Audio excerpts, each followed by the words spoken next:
the 8 Capstone Presentation. So let's get started. The skill that I've chosen is going to be performing a roundhouse kick to the body.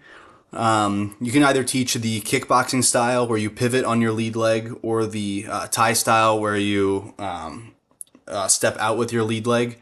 Just depending on the learner, you could do either one. But either way, the end goal is going to be the same.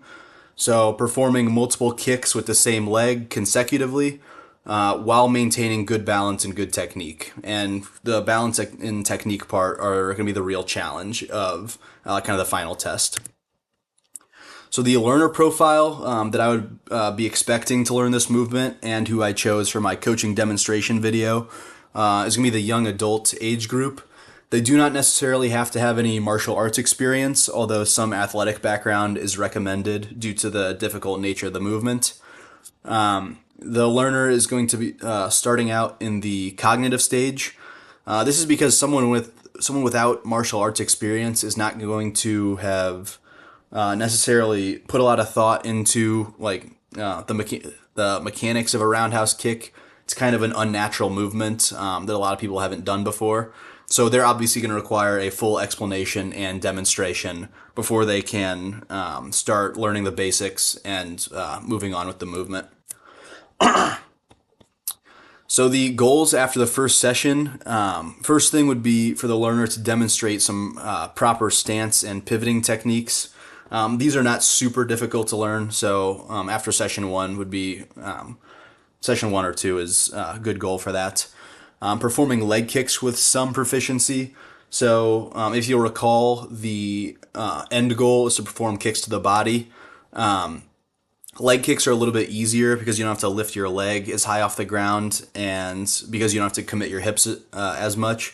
So being able to perform a leg kick after the first session is definitely not unrealistic.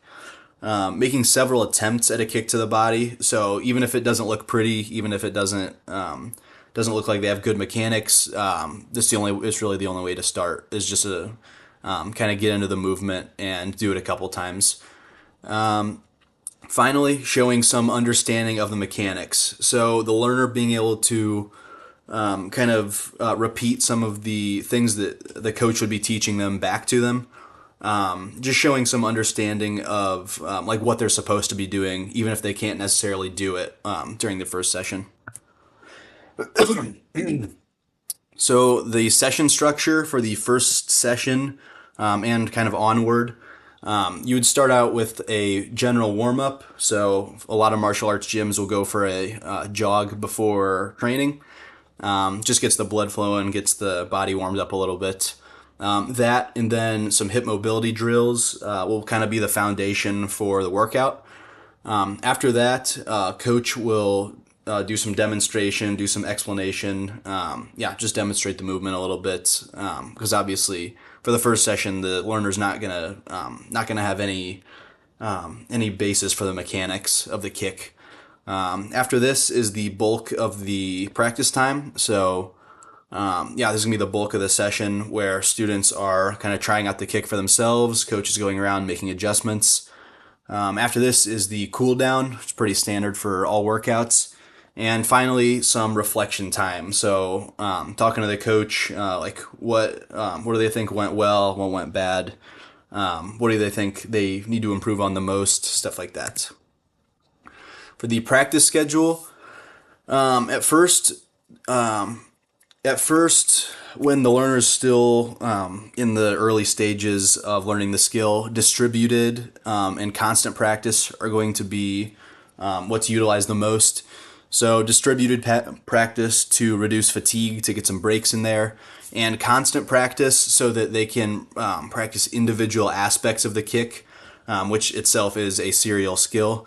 So practicing the hip rotation, the external rotation, practicing those things individually allows them to develop good habits at first. And then later on, you can, when the learner has developed the skill a little bit more, you can move on to a mix of distributed and massed practice in order to build conditioning. And then variable practice is going to come from sparring. So since the hip muscles are like acclimated to the kick a little bit more, you can do some massed practice, which would again build up that conditioning. And then sparring is going to come later. That is going to be really good for conditioning, and also kicking someone who actively doesn't want you to kick them is a lot different than kicking a pad. So that's going to add a lot of variability to the movement, to the skill of the roundhouse kick. It's going to be mostly knowledge of performance at first. So a coach would kind of tell the learner what they're doing wrong, just so that they can ingrain good habits. They don't want their student or their learner to continuously perform a kick incorrectly, so that they don't kind of ingrain that into their routine. Eventually, once the learner starts becoming more proficient, the coach can start using faded feedback. And this is just so that the learner doesn't become too dependent on the coach's feedback to like fix their errors or to recognize what they're doing wrong. And then last, coaches would usually end up using bandwidth feedback. So they're yeah. Once a learner develops the skill enough, they're going to be able to recognize a lot of the errors that they're making.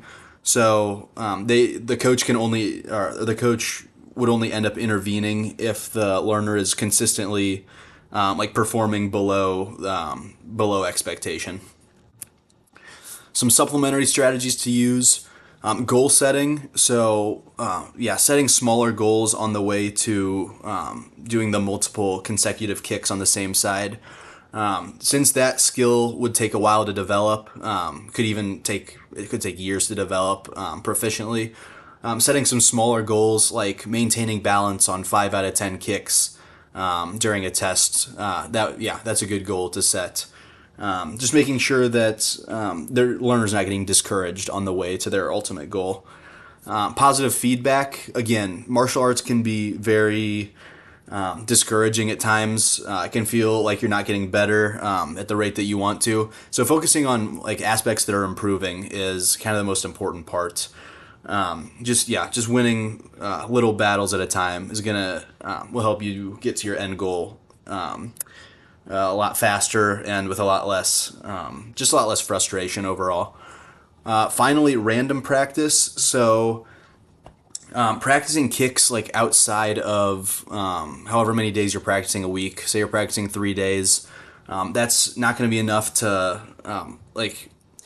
ingrain the skill kind of at the rate that you would want to. So just doing some random practice kind of when you have some free time, actively recalling the techniques in your mind and performing them. That's a good strategy to use, something that I've used in the past. So for theoretical reflection, so some things that I used from the text to develop this presentation, this program. Chapter 3, external focus. So an internal focus, like kind of nitpicking the internal like mechanics of what you're doing. It's going to work sometimes, but ultimately external focus is going to be the best. Obviously, it's the best for skilled performance, like the text said. Chapter 9, part practice. So a direct quote from the slides was that you should divide like bigger serial tasks into meaningful units. This is something that you're going to want to do with the roundhouse kick. So practicing even like just the step, practicing the hip external rotation, practicing the full extension. Those are all going to be things that you're going to want to do in order to develop the skill to its fullest potential. Chapter 10, so practice types, again, starting out with distributed practice and then moving into some massed practice for conditioning is important. And again, variable practice once you have the skill down a little bit more, since kicking a pad is not the ultimate goal. The ultimate goal is going to be kicking a person several times consecutively. Chapter 11, feedback. So eventually using faded feedback so that learners learn independence instead of just relying on coaches for feedback is very important. And bandwidth feedback so that coaches don't have to intervene on every single rep of every single rep of the kick, every single rep of a certain skill that you're trying to teach. Finally, evaluation and assessment. How you would know that, or no, not how you would know. Retention tests for skills like the roundhouse kick are built into training. So during sparring, during practice, coaches are going to want to see that you're retaining the information that they've previously taught you. So even if you're only practicing once a week, twice a week, coaches are gonna want to make sure that you're holding on to that information. Martial arts coaches especially don't like to repeat themselves over and over. So ultimately it's going to be on them, not on them. Ultimately, they're going to be the ones that make sure that you're retaining the information, especially because they just don't want to keep having to teach you the same thing over and over. Transfer tests usually come during sparring. So during sparring, the other person is obviously actively trying to not let you kick them, and so that's where the conditions are going to vary. So they're going to be in different positions. You're going to be actively defending. You're going to be actively trying to manage your footwork and your distance.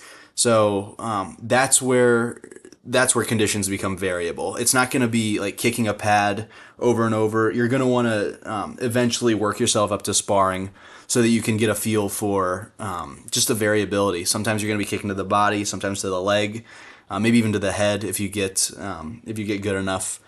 That's where the transfer test comes into play.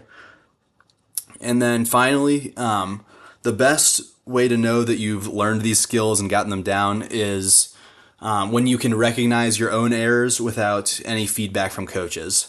So, overall, that's just going to be the best way to know that you've truly learned a skill is when someone else doesn't have to, when a coach doesn't have to tell you like what you did wrong on that rep, on that kick. That's going to be the best way to know that you've fully mastered the skill. So, that's been my presentation. Thank you.